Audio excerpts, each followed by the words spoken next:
Media tanam sekam padi. Salah satu media tanam wajib untuk tanaman dalam pot. Karena sekam padi ini mempunyai dua sifat dasar. Sifat dasar yang pertama, sekam padi ini tidak mengendap. Atau di antara sekam padi satu dan sekam padi lainnya itu pasti ada rongga. Dan rongga-rongga tersebut bisa dimanfaatkan oleh tanaman dalam pot kita untuk mengembangbiakkan akarnya. Karena dengan adanya sela-sela, akar bisa berkembang kemana saja sesuai dengan pertumbuhannya. Berbeda dengan media tanam seperti tanah humus maupun kotoran hewan, baik kotoran hewan ayam, sapi, kerbau, dan contoh-contoh media tanam lainnya. Kalau kita siram, media tanam tersebut akan mengendap, dan dengan mengendapnya media tanam tersebut tidak bisa diterobos oleh akar tanaman, sehingga akar tanaman itu akan cuma berkembang di pinggir-pinggir pot saja, yang tidak terlalu banyak ada media tanam tanah humus maupun kotoran hewannya. Sifat kedua dari sekam padi adalah dia tidak mengikat air. Jadi air tersebut itu cuma membasahi sekam padi, tidak sampai terikat. Contohnya adalah seperti ini. Apabila kita menyiram sekam padi, maka airnya itu langsung menerobos ke bawah, tidak tertahan lama. Dengan sifat yang kedua ini banyak sekali keunggulan yang didapat. Yang pertama, media tanam kita menjadi poros. Yang kedua, media tanam kita selalu basah tapi tidak terlalu lembab. Dan yang ketiga, media tanam kita menjadi netral. Yang keempat, media tanam kita akan lebih ringan. Dan dari keempat keunggulan tersebut, maka akan bisa dimanfaatkan oleh tanaman kita supaya tumbuh subur. Dan untuk media tanam itu pasti ada kelebihan dan ada kekurangannya. Kekurangan pertama adalah dia tempat berkembang biaknya mikroorganisme jahat atau patogen jahat yang bisa merugikan tanaman. Terutama sekam padi yang baru dikeluar dari penggilingan, itu kalau kita pegang lama-lama pasti tangan kita gatal, dan yang membuat gatal tangan kita itu adalah mikroorganisme jahat atau patogen jahat tersebut. Makanya sebelum menggunakan sekam padi perlu kita lakukan fermentasi untuk menghilangkan mikroorganisme atau patogen yang berbahaya bagi tanaman tersebut. Dan untuk fermentasi sekam padi biasanya saya cuma memakai E4. E4 ini adalah efektif mikroorganisme 4. Bakteri fermentasi, bahan organik tanah yang berisi dengan mikroorganisme atau patogen baik yang bisa merubah patogen jahat tersebut menjadi baik. Dan untuk penggunaan E4 sendiri ini tidak bisa langsung kita siramkan. Kita lakukan pelarutan dulu. Di sini sudah saya larutkan. Untuk pelarutannya sendiri ini bisa memakai tetes tebu, gula merah atau gula pasir. Karena di antara tetes tebu, gula merah dan gula pasir tersebut mengandung glukosa. Glukosa sendiri adalah makanan untuk mikroorganisme yang ada di E4. Dan untuk waktu pencairan ini sebelum kita gunakan, minimal kita diamkan kurang lebih selama 20 menit supaya mikroorganisme tersebut beradaptasi dengan air yang baru. Dan kelemahan yang kedua dari sekam padi, terutama sekam padi baru ini adalah sebagai untuk bertumbuhnya jamur-jamur yang bisa merugikan tanaman. Walaupun tidak semua jamur tersebut merugikan tanaman, tapi kalau sekam padi yang baru sebagian besar jamur tersebut bisa untuk merugikan tanaman, baik itu menyerang akar maupun menyerang batang. Jadi untuk proses fermentasi tersebut sekalian kita lakukan proses sterilisasi atau pembersihan dari bibit-bibit jamur yang bisa muncul kalau sekam padi ini kita gunakan. Dan untuk sterilisasi sekam padi dari jamur-jamur tersebut, di sini saya menggunakan kunyit bubuk.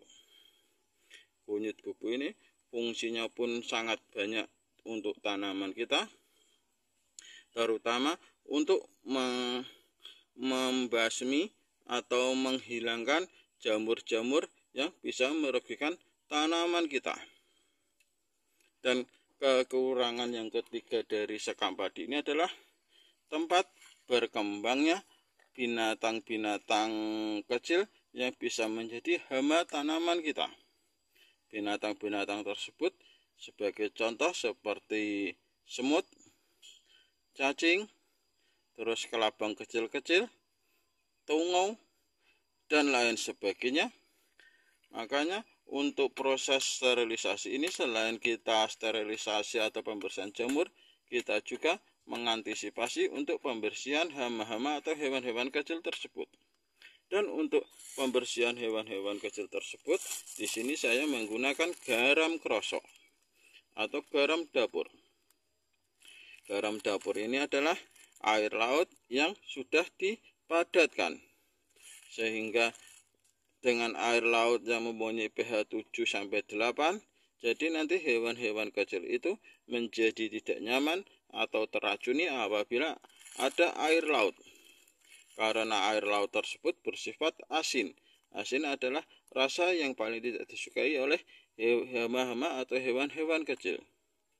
Dan karena tadi pH dari air laut atau garam krosok ini tinggi, untuk penggunaannya pun harus sesuai dosis, tidak bisa asal-asalan. Dan untuk penggunaan sesuai dosis, mari kita langsung ke prakteknya. Oke kawan, di sini sudah saya siapkan sekam padi yang ada di ember kurang lebih ukuran 18 liter. Dengan cara saya dalam sistem fermentasi dan sterilisasi sekam padi ini adalah dengan cara direndam di dalam air. Dengan cara yang biasa saya pakai ini, kurang lebih dalam waktu 2 minggu sekam padi sudah bisa digunakan. Berbeda kalau kita pakai cara fermentasi yang disemprot atau cuma ditaburkan air, itu kita harus menunggu kurang lebih 1 bulan, dan lebih lama lagi kalau kita melakukan fermentasi secara alami. Itu sekam padi yang baru keluar dari penggilingan 2-3 bulan baru bisa dipakai. Tapi dengan cara saya ini, insya Allah selama 2 minggu sudah bisa dipakai dan sudah saya praktekkan berkali-kali. Dan karena ini saya pakai ember ukuran 18 liter, sedangkan dosis untuk garam krosok atau garam dapur ini adalah 1 gram per liter, jadi dosisnya itu nanti kurang lebih 18 gram. Takarannya adalah sendok teh seperti ini. 1 sendok teh ini kurang lebih 3 gram, jadi kita memakai 6 sendok teh. 1, 2, 3, 4, 5, 6. Setelah garam krosok, lalu kita masukkan kunyit bubuknya sebagai sterilisasi untuk jamur-jamur yang bisa tumbuh di dalam sekam padi ini. Untuk kunyit bubuknya biasanya saya pakai 1 saset seperti ini.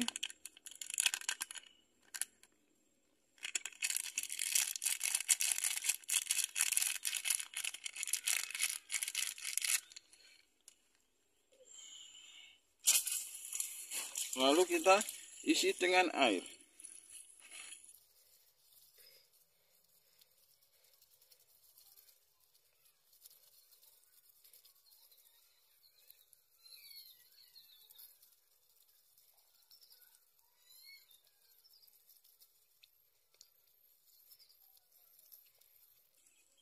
Dan setelah sekam padinya ini basah secara merata seperti ini, baru kita tambahkan EM4-nya. Kenapa EM4 ini kita tambahkan setelah sekam padinya basah semua? Karena EM4 ini berkembang dengan air. Jadi pastikan basah dulu, baru kita masukkan EM4-nya. Supaya EM4-nya ini cepat berkembang dan bisa untuk menetralisir patogen-patogen jahat yang ada di sekam padi.